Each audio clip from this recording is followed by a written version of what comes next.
Muy buenas tardes, bienvenidos a una nueva emisión de Prevención TV. Después de 7 años y un montón de emisiones, de ciclos, donde han escuchado hablar de neurología, cardiología, reumatología, gastroenterología, ginecología, en fin, oftalmología, hemos pasado virtualmente, creo que salvo alergia, por todas las ramas de la medicina, absolutamente todas. Y hoy vamos a hablar de una cosa un poquitito diferente hacia la medicina en sí. De hecho, hubo un primer hombre que alguna vez se interesó en esto, hubo algún primer especialista, o por definirlo de alguna manera, que alguna vez se interesó en esto, y se nos ocurrió hacer este programa por dos razones. Uno, el doctor anduvo de viaje por alguna de esas tierras donde hubo médicos de antaño que tenían otra forma de ver y concebir la medicina. Y dos, porque uno escucha con mucha frecuencia en el consultorio cosas como, por ejemplo, doctor, fui a ver a un doctor fulanito de tal y me revisó. Y lo dicen extasiados, digamos, cuando en realidad debería ser lo que un médico hace siempre. O me tomó la presión. Claro. O me tomó la presión. Usted me toma la presión. Se sorprenden de un acto médico normal, natural, que formaba parte de una historia clínica. Alguien diagramó hace muchísimo tiempo lo que era una historia clínica, lo que eran los signos vitales de un paciente. Así que tras un breve corte, vamos a charlar de algunos de aquellos personajes, las cosas que nos dejaron, las cosas que deberíamos seguir observando y, bueno, ¿por qué no?, algunas otras que el tiempo, digamos, superó. Así que luego, un breve corte, estamos con el programa. Bueno, el doctor, para los que no saben, y tuvo un periplo por el Mediterráneo, y dentro de ese periplo por el Mediterráneo tocó las islas griegas. Todos ustedes habrán escuchado hablar que un médico se recibe y hace un juramento. Ese juramento recibe el nombre de hipocrático.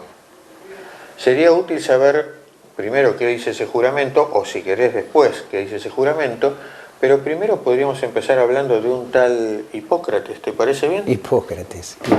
Estamos hablando de un personaje que es el padre de la medicina clínica. Nació en el año 1460 a.C., en un famoso ciclo de Pericles, en el siglo de Pericles, donde aparecieron un tal Sócrates, un Platón, un Aristóteles, un Arquímedes, que después vamos a ver qué hicieron esos muchachos en ese siglo glorioso que tuvo Grecia. Y es un país que fue la cuna de la democracia, porque la primera democracia formal, elegida por voto, fue en ese país, en el siglo V antes de Cristo, miren lo que estamos hablando, y donde en un lugar se elegía por voto y otras veces también elegían a los ciudadanos por sorteo. Entonces, ¿qué tenían que hacer estos ciudadanos que los elegían por sorteo? Tener que estar preparados para gobernar. Por lo tanto, eran filósofos, matemáticos, médicos, físicos, etc. O sea, tenían una amplia cultura general, manejaban distintos temas, entonces esos estaban preparados para poder gobernar Grecia. Y había otro grupo de gente que de repente no le interesaba la política y que ellos llamaban ignor o de ignorantes, los que no les interesaba la política, los que no estaban preparados para gobernar y no podían ser elegidos. Esa Grecia de la que habla Javier, en realidad estamos hablando de una Grecia donde había una multitud de estados. Cada estado era una ciudad, en realidad. Él está hablando de la primera democracia del mundo, está hablando de Atenas, la capital actual de Grecia, y en esa Atenas, esa democracia, por supuesto, tenía perfiles propios. Cualquiera de ustedes que haya leído historia me podrá decir, pero tenían esclavos. Sí, correcto, no era todo el mundo ciudadano con derechos tal como lo conocemos hoy, pero no deja de ser, entre los que accedían a ese círculo con posibilidad de gobernar por decisión, por formarse, no deja de ser la primera democracia del mundo. En ese entonces, en esa misma Grecia, había, por ejemplo, la contracara. Todos ustedes habrán visto, o buena parte de ustedes, esa película 300, la de Leónidas, donde van a decir, pero había un monarca también. Sí, en una ciudad rival que era Esparta existían monarcas. Pero bueno, por ahí nos distraemos hablando de política antigua y en realidad vamos a hablar de Hipócrates. Hipócrates fue el que hizo una descripción perfecta de lo que es los signos vitales, la historia clínica del paciente, de tomarle el pulso, de ver la orina, de ver la materia fecal del paciente. Con tomarle el pulso, él solamente se daba cuenta si el paciente estaba mintiendo o no. O sea, como se le aceleraba el pulso cuando estaba diciendo una mentira, él podía detectar quién a través de eso. Y dio todas unas pautas de cómo seguir la evolución y el estudio de los pacientes, muy organizada, que sigue hasta la actualidad. O sea, toda nuestra historia clínica vista como tal ahora, con la auscultación, con la percusión de los pacientes, todo eso él lo iba notando. Vivió casi 90 años, que para la época era una cosa increíble. Estuvo en muchas pestes, en las cuales él trabajó activamente tratando de controlarlas, describió de dónde venían, logró saber cuál era el vector que transmitía la peste. Estamos hablando vuelvo a reiterar, del siglo V antes de Jesucristo. Tuvo 2 hijos que fueron médicos, por supuesto, y realmente fue el padre de la medicina. Nosotros hoy día seguimos jurando bajo el juramento hipocrático. El juramento hipocrático habla de tratar al paciente de la mejor manera, de las buenas prácticas clínicas, de brindarle todos tus conocimientos para el beneficio del paciente y el mejoramiento del paciente. Eso hoy día nosotros seguimos votando seguimos jurando cuando nos recibimos por el juramento hipocrático, de aquel Hipócrates. Después la medicina en ese entonces lograba cosas que hoy nos parecen increíbles. Se hacían cirugías de cataratas con elementos bastante rudimentarios, pero eran perfectas desde el punto de vista práctico. Los pacientes quedaban impecables. Por supuesto, no se le colocaba un nuevo cristalino, sino que se le sacaba todo ese velo que tenían generándole la catarata y el paciente volvía a recuperar su vista, su visión. Así que bueno, realmente me sorprendió muy, muy gratamente la cultura, la educación que tiene esta gente. Esa gente que gobernaba el país, que era elegida para gobernarlos, tenía un lugar al lado de la Acrópolis. La Acrópolis es el lugar donde está el Partenón, no es solamente el Partenón. Y abajo de eso había un lugar que se llamaba el Ágora, donde los políticos daban sus discursos hacia el resto de los ciudadanos. También está en Grecia, me pareció muy interesante, la piedra donde Pablo dio su discurso a los cristianos, que obviamente eran una minoría, porque ustedes sabrán que en Grecia el 95% de la población es católico protestante. Hay un 3% de musulmanes y un 2% de católicos. Así que Pablo fue en el año 50 después de Cristo a tratar de convencer o de pescar cristianos, como decían en ese entonces, ahí en Atenas, y está la piedra donde él dio sus palabras para los pocos cristianos que había, pocos católicos que había ahí en Atenas.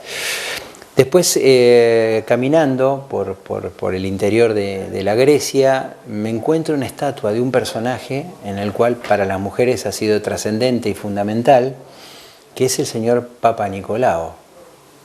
El inventor del Papa Nicolao era un griego que vivía muy cerca de Delfos, del oráculo de Delfos, y tiene su estatua, por supuesto. Es un personaje que nació en el año 1893 y murió en 1962, pero dejó como su legado el famoso y trascendental Papa Nicolao, que ha evitado la muerte de un montón de mujeres por el cáncer de endometrio. Así que bueno, todo eso forma parte de la historia. Referido al interior mismo de Grecia, lo que hemos visto, por ejemplo, lo que mencionó del monarca espartano, que fue Leónidas, que con 300 soldados espartanos detuvo a los persas durante un montón de tiempo, tratando de que Atenas pudiera ganar tiempo, porque esto estamos hablando que está más o menos a unos 250, 300 kilómetros de Atenas. Él defendió con 300 en un pasaje que era muy difícil, los persas lo superaban en millones, eran contra 300 espartanos. El espartano tiene una característica, es un guerrero desde el nacimiento, ya los chicos son adiestrados, es un poco cruel también la historia, ¿no? Porque si ese chico nace con algún defecto, es excluido directamente, pero bueno, eran las reglas del juego que uno desde el siglo, en el siglo XX puede estar pensando que esto era una barbaridad, pero en ese entonces las reglas del juego eran esas, se están haciendo señas. En el próximo bloque vamos a seguir hablando del interior de Grecia, vamos a seguir hablando de historia y qué nos trae todo eso, cómo se podría ver reflejado en nuestros días con un mejoramiento de nuestro país, por ejemplo. Así que vamos a un breve corte y continuamos con este programa.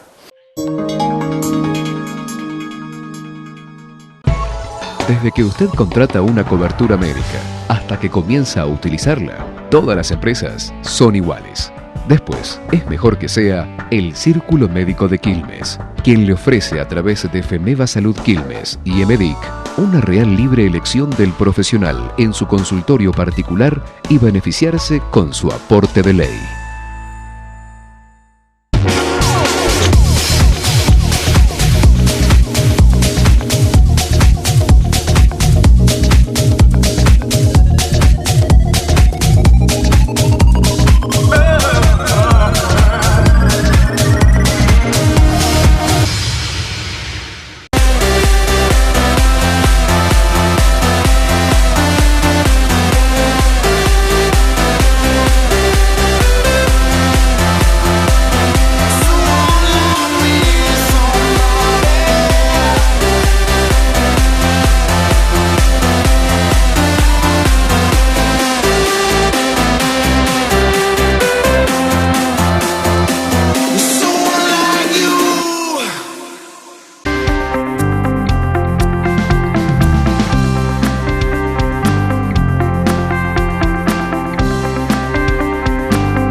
Con el tema que nos ocupa hoy, que por ahí les resulte un poco raro, pero debieran saber que griegos y romanos tuvieron un mismo dios dedicado a la medicina.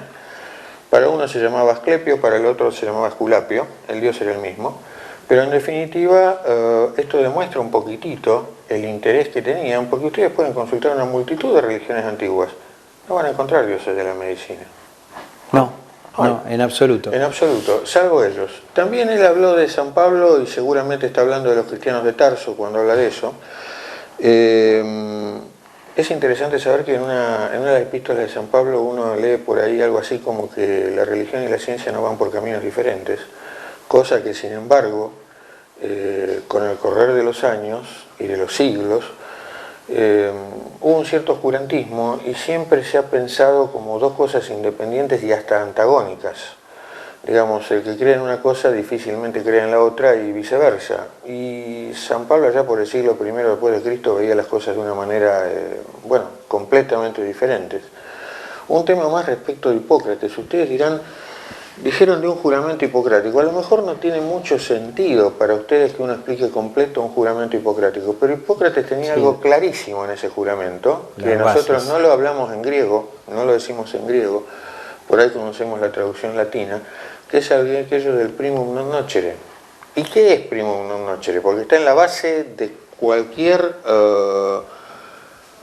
ética, digamos, en el mundo de la biomédica. Es primero no dañar.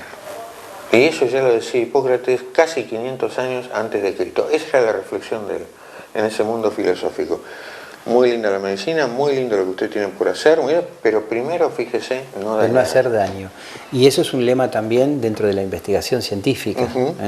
Las buenas prácticas médicas. Nosotros cuando hacemos investigación tenemos que hacer un curso de buenas prácticas médicas, que es un poco esto, no hacer daño. Entonces, un estudio de investigación tiene como principio básico cuidar al paciente. Hay otra cosa que vos decís con frecuencia, la decías en una época y hasta tus hijos te criticaban, porque te criticaban tus hijos, cuando decían papá, decís mucho de esto. No, porque aquello de que si el ejercicio fuera un comprimido... sería el más prescripto del planeta. Correcto. En ese viaje a Grecia seguramente tocaste Olimpia. Sí. Y no estoy hablando de los Juegos Olímpicos como los conocemos hoy. No, pero háblame del ejercicio y los griegos. Sí, la verdad que es sorprendente. Estuve en Olimpia, que es la cuna del olimpismo. En realidad se llama Olimpia porque los Juegos Olímpicos de la Antigüedad se realizaban en ese lugar puntualmente. Pero había determinadas características especiales de esos Juegos Olímpicos. Primero, los atletas llegaban con 3 meses de anticipación al lugar, porque había médicos que los revisaban. Había especies de psicólogos que le hacían algunos test para ver si estaba desde el punto de vista que no iba a cometer ningún exabrupto, se aseguraban de que estuviera bien alimentado, que no consumiera ninguna sustancia para beneficiarse durante los Juegos Olímpicos, eso durante 3 meses. Y otra cosa que me llamó poderosamente la atención era quiénes asistían a los Juegos Olímpicos. Primero, la gente extranjera tenía prioridad para entrar. Por supuesto que eran no pagos los juegos. Y la gente del lugar tenía que ser gente honorable, gente preparada, gente que no iba a tener ningún desborde durante los juegos. O sea, estaba todo perfectamente reglado. Tenían su lugar para entrenamientos bajo techo, tenían lugar los atletas de entrenamiento en campo, y tal cual lo vemos ahora, ¿no? Y el primer juego olímpico de la historia de la era moderna fue en Atenas, obviamente en el año 1896. Después no pudieron repetir a los 100 años porque creo que se hizo en Estados Unidos, pero lo hicieron en el 2004. Y llegan a un estadio que queda en Atenas, que se llama Panathinaikos, donde los Juegos Olímpicos de 1896 terminaron en el Panathinaikos y los del 2004 también terminaron en el Panathinaikos. O sea, mantienen la tradición. Y hoy día, en Olimpia, todos los años se siguen haciendo Juegos Olímpicos de Grecia. Con el peletero, se llena el peletero, con la estructura que quedó de aquel entonces, hay un museo por supuesto que lo acompaña, pero toda la estructura que nosotros vemos actualmente en un Juego Olímpico, en varias hectáreas, está distribuida ahí en Olimpia. Y en Olimpia tiene otra cosa muy interesante, está el Museo de Arquímedes. ¿Quién fue Arquímedes? Arquímedes fue un matemático, físico, oriundo, me parece, creo, no estoy muy seguro, de Siracusa. Correcto, es de Siracusa. Es de Siracusa. El cual defendió Siracusa con técnicas que para la época eran realmente increíbles. Por ejemplo, tenía un dispositivo que cuando se acercaba un barco enemigo, él tiraba como una especie de piedra gigante sobre la popa del barco, se levantaba la proa y él tenía una máquina que sacaba el barco del agua. Después tenía unos grandes lupas que enfocaban las velas de los barcos y se las prendía a fuego. O sea, ese era Arquímedes, físico, matemático, bueno, un prócer de Siracusa porque tuvo sitiada muchas veces porque era un lugar muy, muy preciado, y donde hay está el teatro griego, está el teatro romano, hay realmente un montón de cosas, o sea, gran parte de la historia que nosotros vemos, está el teatro, las ruinas de Apolo, tiene mucha estructura de la antigüedad y mucha influencia griega, ¿no? estando en Siracusa. Otro lugar que me impactó también fue Delfos. El famoso oráculo de Delfos, que queda muy arriba en las montañas, donde llegaban todos, porque había unas pitonisas ahí que eran como una especie de sacerdotes que estaban bajo efectos narcóticos y demás, y que le venían, le filtraban un poco las preguntas y toda la gente venía al oráculo a consultarlas sobre determinadas cosas y ellas le seleccionaban las preguntas principales para no agotarlas, ¿no? Obviamente el oráculo servía para eso, también tenía su anfiteatro. La característica de los anfiteatros es que todavía hoy día están conservados perfectamente y mantienen la acústica perfecta.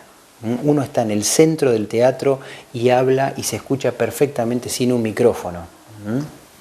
También tenemos un teatro cerca del Partenón, que es el Odeón, que se sigue utilizando actualmente para dar espectáculos, conciertos de ópera y de otro tipo de cosas por la perfección.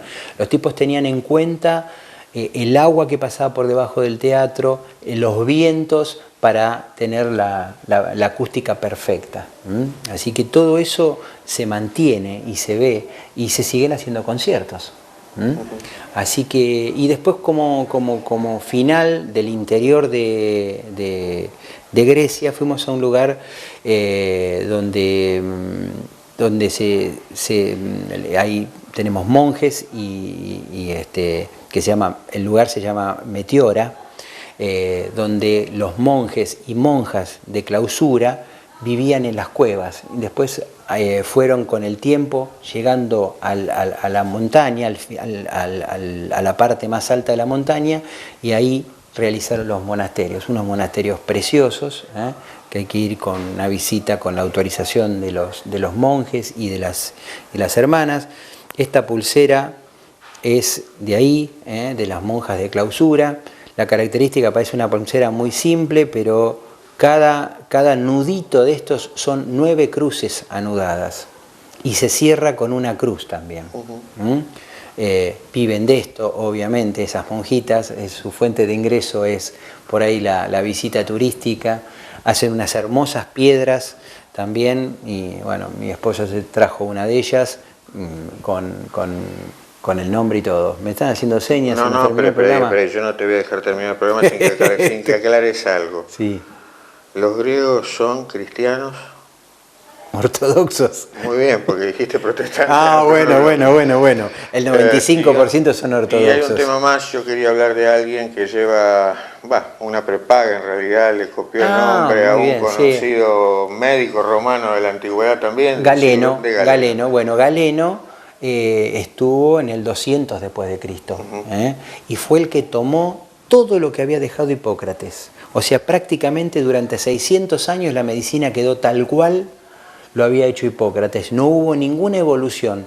Recién Galeno tomó todos los trabajos de Hipócrates y empezó a trabajar en base a eso. Obviamente que no llegó al nivel de Hipócrates, porque fue realmente extraordinario. Y los discípulos, los hijos que siguieron a él fueron también del mismo nivel, de la misma estatura que tenía él. Pero bueno. ¿Por qué se salvó todo este conocimiento antiguo, dirán ustedes? Porque se perdió en el tiempo, no hubo sucesores en realidad, sobre todo a partir de que la Iglesia Católica, la Iglesia Romana, dominó todo esto. Porque hubo gente que se encargó de copiar aquello. ¿Saben quién? Porque hoy son famosos por terroristas, locos, pero el Islam, sobre todo en los años 800, 900, 1000 después de Cristo, fue un faro de cultura impresionante que se tomó el trabajo de copiar y rescatar todo esto que hoy sabemos de Platón, Aristóteles, Galeno y demás. Sí, la Ilíada, la Odisea, estamos hablando del 1200, 1300 antes de Cristo, la guerra en sí, y Homero no es contemporáneo de eso, fue en el año 800, en el siglo 800 antes de Cristo, que describió Troya, la Ilíada y la Odisea, y bueno, ellos los griegos no están muy de acuerdo con la película Troya, sí están de acuerdo con 300, coinciden con eso. Y una cultura la cual respetan enormemente porque sacaron muchísimas cosas de ahí, una cultura superior que era la egipcia. Lo que hay de Grecia en Egipto, dicho por los griegos, es intercambio comercial. lo que hay de Grecia en Inglaterra es robo. piratería. Cerramos porque nos van a sacar del aire. Bueno, llegamos así al final de una nueva emisión del programa, totalmente fuera de lo habitual, esperamos que les haya gustado. Cualquier cosa más que consultar en las redes sociales o consultar el Facebook del doctor, recomendaría un libro de historia, ¿no? Sí, o de turismo. sí, vamos a poner algunas imágenes así que mientras estamos hablando se va a ir ilustrando un poquito lo que decimos. Así que bueno, sin nada más que agregar, hasta dentro de 7 días en una nueva emisión de Prevención TV. Hasta dentro de 7 días, nos sacan del aire. Chao.